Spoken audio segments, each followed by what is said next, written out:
Everybody, it's me, Andrew. Get out into nature and tune in for yourself. Today I'm gonna go into one truth, right? One truth, and I'm gonna go into oneness, right? Oneness and one truth. This is literally the message. So let's go. So oneness. We all know oneness. Oneness is literally that oneness, being one with all holiness. Oneness and holiness are the same thing. Holiness is to be whole. Whenever you're called holy, you're whole. You're at wholeness. You're one, because there's one. One equals whole, right? Whenever we look at one whole, we're usually looking at symbolically a circle, which you can fraction out, right? So we have the circle symbolically equaling one, which is oneness or holiness. The holiness is the circle, right? In hieroglyphics, the circle is the sun. It depicts the sun. When you come to connect yourself with the source or the soul, which is the sun, you are you can easily come into oneness through the sun, right? As you connect yourself, because the sun connects everything. But one truth, you can come into the truth through oneness. Whenever you come into or whenever you can dissolve away duality, which is pretty much just like self and other, you can come into that state of oneness in your consciousness. So you're already one with everything, but there's various different perceptual illusions. Within your perception, there's illusions that that you can identify yourself with, which are they're little lies. The illusions in your perception can be they can keep you from being able to experience divine truth. But divine truth is always there, because you're always at one with everything, right? This is the truth. Everything is interconnected. It's just that if you don't feel that, then it makes it hard for you to come into that state of realization. It only makes it hard for you to realize the oneness because you don't feel it. And you don't feel it because people aren't living in the heart space. See, you have to have an experience of anything in order to call it true to you. Otherwise, it remains a belief. For example, if you haven't experienced something, somebody around you in a crowd goes on talking about it, it's going to remain untrue to you. Or let's say there's rumors going on or something around you, and then you pick up on that rumor and you want to accept it as truth, but you don't actually know that. That's not actually a knowing. It can only remain a belief to you because you did not experience whatever it is that was being talked about, right? So anything that goes unexperienced is really just a belief, because you can only believe it, and belief implies that you don't know. And if you don't know that, then it's not true to you. right? So truth comes with experience. Anything that you experience cannot be taken away from you, unless the experience itself is taken away from you, which kind of loops itself back into perceptual illusions. But even that, you can get into deeper states of experientiality as you transcend any type of perceptual illusions that can that are rooted in your normal state of consciousness, right? So belief systems, they use belief systems all throughout the mass to be able to have people extremely confused, living very living out of sovereignty, or to get people to fall into slavery. They can easily use things like belief systems to just have you fall into belief. Once again, belief, it's a lot. Beliefs are lies. They imply lie. If you believe something, if you say that you believe something, you can't know that, and it's not true. And truth is liberating. So the moment that you can experience that, rather than having it as a belief, you're liberated from having to believe anything. Or you can just give it away. You can drop it as well. You don't have to strive towards believing anything or even holding any truths, but you can just let everything flow to you, which is the best way to do it.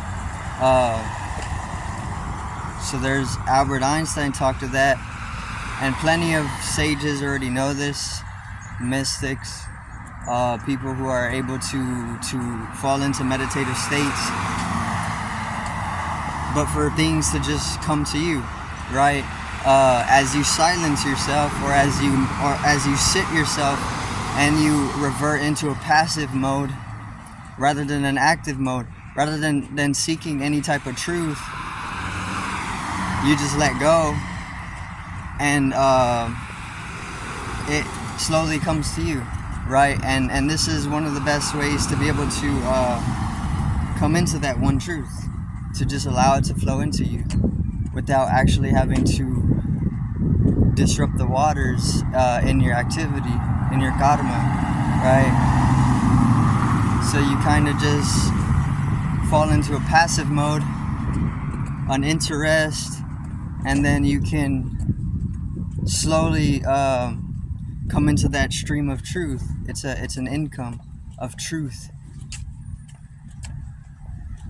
which comes from stillness, right? So you don't necessarily need to go seeking it. You can, and it'll work. But the most practical way is to just sit yourself, or just let go, right? Because this is the most effortless way of doing it, to just allow it to flow to you. Once you start coming into the state of oneness, truth is everything. Everything is truth. But in a specific sense. It's only true in relativity. Otherwise, there is no truth. And nothing is true. Because nothing exists.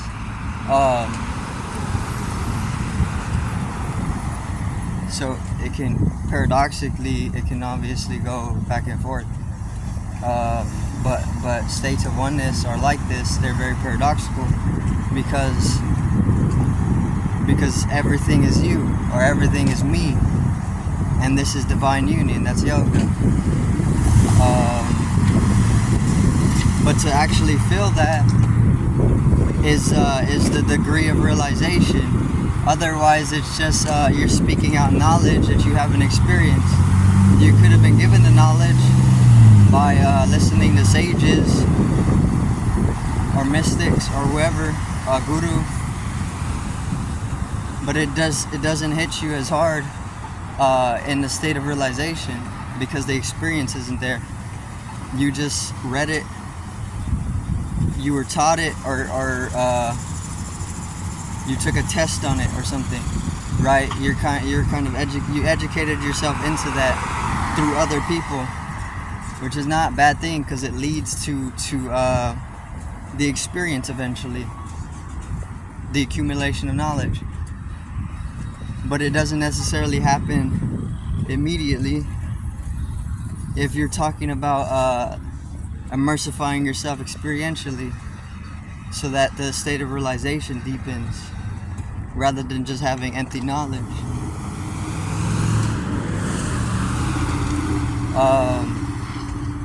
But then once the experience is had, once you go through the experience and you can deepen that state of realization through the experience, then wisdom arises. And wisdom is you need experience for the cultivation of wisdom. Otherwise there's no mastery within your wisdom, and there is no wisdom if there's no mastery to it. You need a keen understanding of what is being experienced. You need a very high degree of experience or understanding. You need a high degree of understanding experience in order for wisdom to be brought in, right? This is what wisdom is. Any masters who are very wise,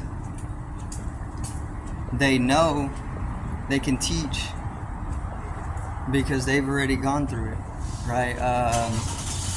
Over and over and over until they mastered themselves, and the wisdom comes, or the wisdom is there in that process of mastery, of developing, accumulating knowledge and developing higher levels of understanding is going to bring you into deeply wise states of being, which is the true investments. See, accumulating material currencies isn't as big of an investment as developing wisdom is, because you can't pay for wisdom. You can only be paid. You can pay somebody, if somebody's willing, you can pay somebody to give you their wisdom, talk you wisdom, but it's not gonna trigger the realization within you, because that comes from you. You can't throw money, you can't invest yourself in the materiality specifically in that way to come into the state of wisdom, right? Maybe sometimes it'll work, but it doesn't work all the time. So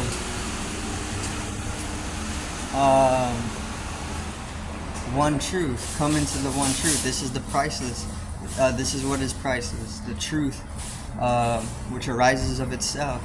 All you got to do is allow it to come to you, right? Very, very simple. Tune in. That's gonna be it for today's video. Peace out. One love. Have a great afternoon.